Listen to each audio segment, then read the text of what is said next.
Berita politik paling tergempar hari ini.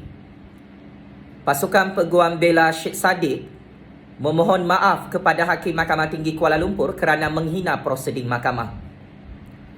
Akhirnya secara rasmi, Ahli Parlimen Muar Johor yang diwakili oleh pasukan Peguam Belanya memohon maaf secara terbuka di hadapan Yang Arif Hakim Mahkamah Tinggi Kuala Lumpur dalam perbicaraan kes jenayah pecah amanat jenayah pengubahan wang haram hari ini kerana menghina prosiding mahkamah.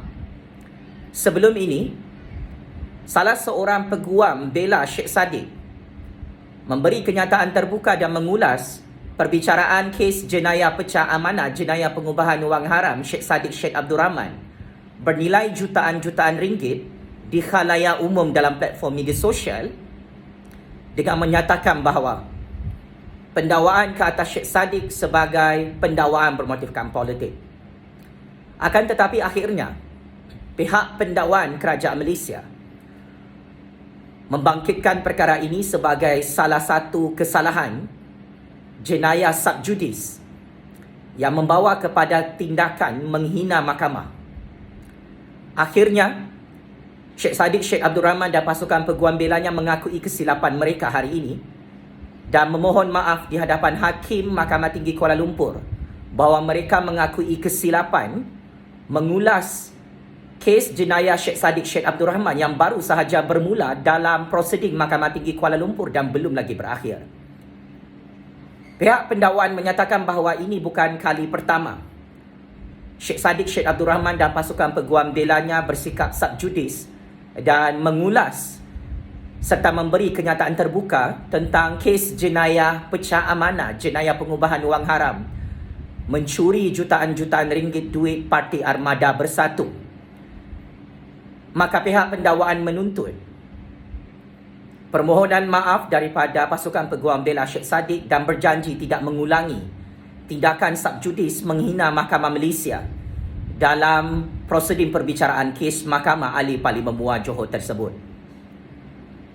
Pihak pendakwaan tidak memfailkan pendakwaan hina mahkamah ke atas Syed Saddiq dan pasukan peguam belanya hari ini kerana bagi pihak pendakwaan dan hakim, semua yang terlibat dalam prosedur mahkamah Syed Saddiq bukan lagi di usia kanak-kanak ataupun budak-budak. Semuanya sudah dewasa dan tahu tentang etika perundangan dan peraturan mahkamah.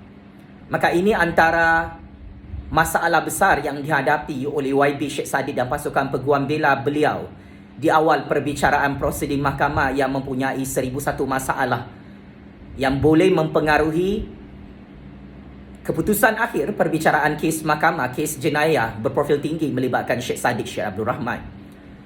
Dengan permohonan maaf secara terbuka hari ini, Yang Arif Hakim Mahkamah Tinggi Kuala Lumpur menerima permohonan maaf dan mengingatkan perkara ini tidak berulang lagi. Malah Hakim menyatakan bahawa let the evidence menentukan menang atau kalah Syed Saddiq dalam kes jenayah ini. Dengan permohonan maaf ini juga membuktikan perbicaraan dan pendakwaan kes Mahkamah Syed Saddiq ini hakikatnya bukan bermotifkan politik.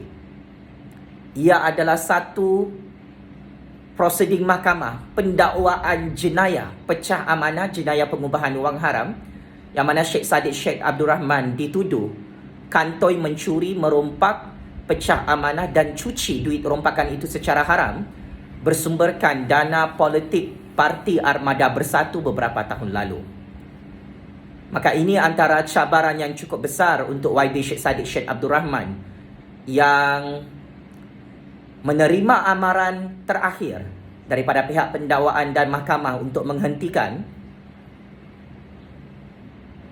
ulasan-ulasan kes mahkamah yang boleh menghina prosedur mahkamah dan menghina hakim dalam institusi kehakiman negara.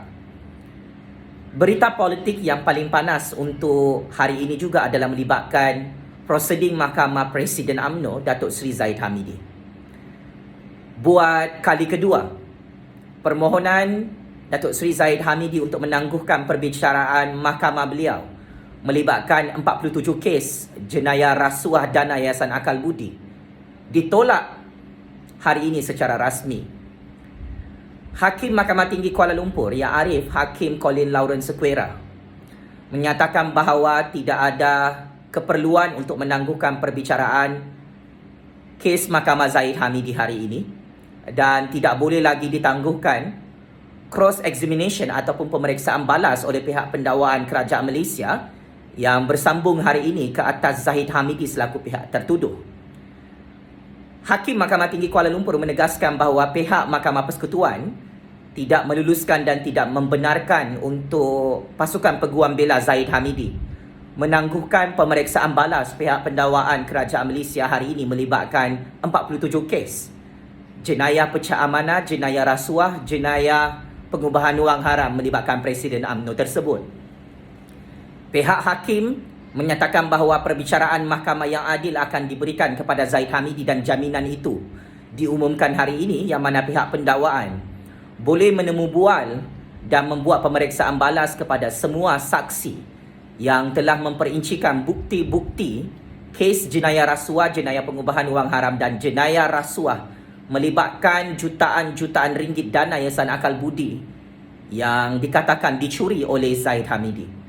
Ini juga antara masalah yang cukup besar. Zahid Hamidi gagal untuk melambat-lambatkan prosedur mahkamahnya hari ini. Zahid Hamidi terus gagal buat kali kedua untuk menamatkan pemeriksaan balas pihak pendakwaan Kerajaan Malaysia. Perbicaraan kes Mahkamah Zahid Hamidi terus dipercepatkan oleh Hakim Mahkamah Tinggi Kuala Lumpur dan ini cukup bahaya untuk kedudukan Presiden UMNO yang mana jika di akhir perbicaraan mahkamah ini hakim membuat keputusan dengan sangat cepat, maka penjara Sungai Buloh secara prospek menanti kehadiran Zahid Hamidi pakcik-makcik Oto Aro. Sekian ringkasan laporan berita yang cukup panas, yang cukup kontroversi melibatkan kes mahkamah Sheikh Saddiq Syed Abdul Rahman dan Presiden UMNO Datuk Seri Zahid Hamidi. Sekian. Terima kasih.